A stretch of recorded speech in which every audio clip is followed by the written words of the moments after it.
સાહેબ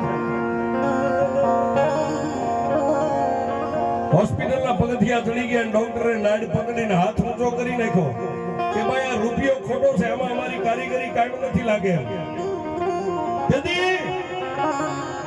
મારા કનુ ભુવાની લટની કાળી નાગણી મારા મફા પઢિયારના એક પૂજાપાનું ધર્મ મારી બોયડી વાળી મેરડીને એ તેથી આ મફલે એટલું કીધું હતું માડી દુનિયાના ડોક્ટરો છૂટી ગયા, મારી પાસે રૂપિયા છે, રૂપિયા કાયમ ન આવે, મારી પાસે ભાઈઓનું જૂથ છે, ભાઈઓ કાયમ ન આવે, મારી ડોક્ટરે દુબળાય છે, હે ડોક્ટરે ઊંચા હાથ કરી દીધા, પણ મારા કાળિયાનો ડોક્ટર જો કદાચ મારા બાપની દેવી બની જાય ને મારી બોયડી વાળી મેલની, હે અને તેથી આ મફા પડિયારની આંખની મારી પાછી હોસ્પિટલની મારી પાસે આંખોડું પડ્યું, એક આંખોડું પડ્યું અને મારી હવા વેદની નાગરી મારી બોયડીના થળેથી મેલડી નીકળી.